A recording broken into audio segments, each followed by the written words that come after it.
I told you the father of Davido, Afrobeats' global star, is one of Nigeria's most powerful yet quietest billionaires? That he owns power plants, private jets, farms, universities, and even his own bank. But here's the twist. What if I told you he washed dishes to pay his university fees? Why would a man born with a silver spoon choose to roll up his sleeves and dig deep? Literally. What if this isn't just a story about money, but about a man who saw problems and decided to solve them? When I finished from Adventist Grammar School, I came to the United States. I was 19 years old, and I enrolled at Western Kentucky University in Bowling Green, Kentucky, to study business administration with concentration in finance. Born in 1957 in Enugu, Adedeji Adeleke had every reason to coast through life. His father was a senator, his mother a nurse. But from an early age, he made an uncommon decision: earn his own life. He moved to the US, washed dishes, worked in milk factories, and earned degrees, eventually 2 PhDs. Not because he had to, but because he wanted to understand work and what it takes to build. Then came a pivotal moment. NYSC in Makoko. Instead of just serving, he helped build toilets for a slum community. That one act revealed something deeper. This wasn't a man chasing titles. This was a man who saw every broken thing as a challenge to fix. So my dad, because we lived in Lagos in the city, so my father sent me to the Adventist Grammar School in Ede. And I believe that God picked Adventist Grammar School for me for a purpose. For me to come across the truth, and the truth that have stayed with me till today.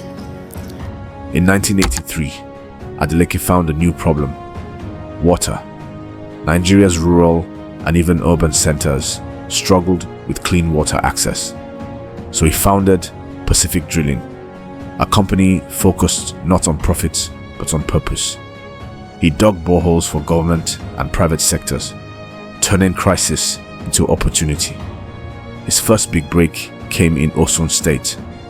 That job funded his expansion. But here's where it gets interesting. Most would have stopped there. He didn't.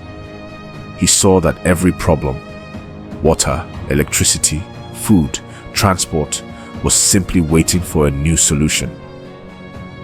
By the 1990s, Nigeria's power problem was legendary. Blackouts, failed grids, unreliable electricity. Again, Adeleke stepped in. Through Pacific Energy, he didn't just light up homes. He changed industries. He built power plants in Ogun and Ondo states, with turbines pushing over 600 megawatts. Today, he's constructing Nigeria's largest thermal power plant, a $2 billion project to add 1,250 megawatts to the national grid. Why?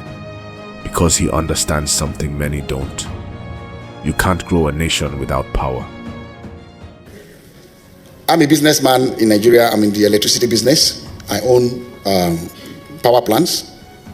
I generate presently about 15% of the electricity need for Nigeria. I have Chinese engineering companies that work for me. I'm building, almost completed by January, by the grace of God, my new power plant that will be the biggest thermal plant in Nigeria. It's a 1,250 megawatts power plant.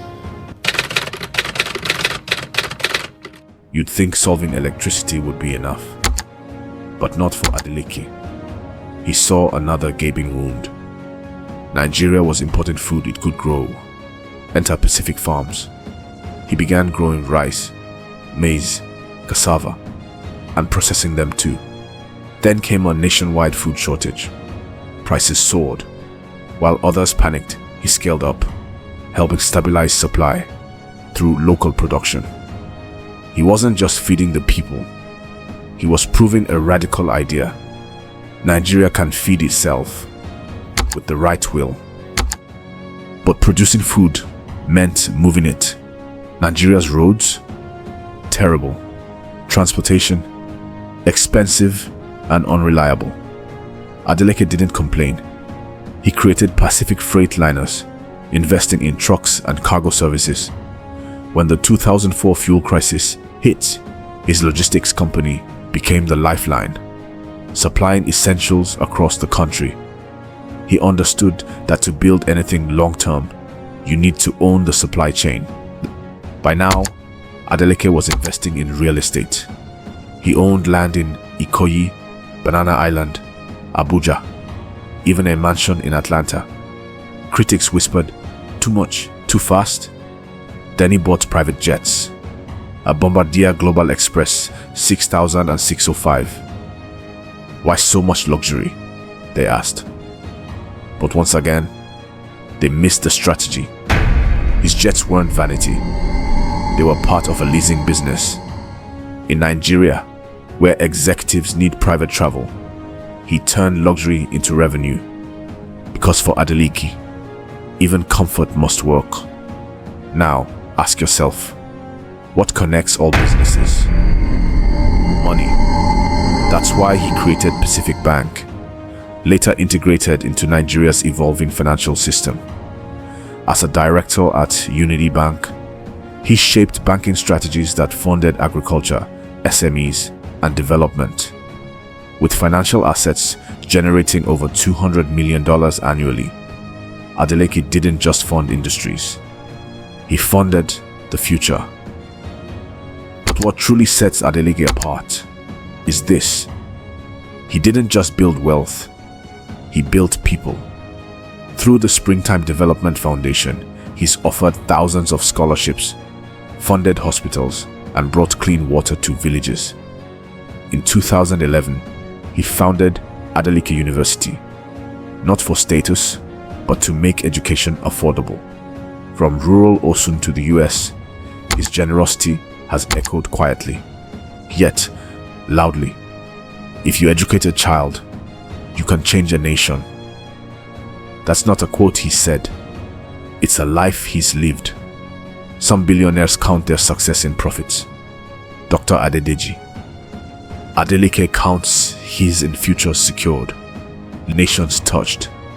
He may never be the loudest in the room, but in homes, in farms, in schools, in power grids, his legacy whispers, and it echoes forever. We're on a mission to spotlight African trailblazers. Hit that subscribe button to join the journey.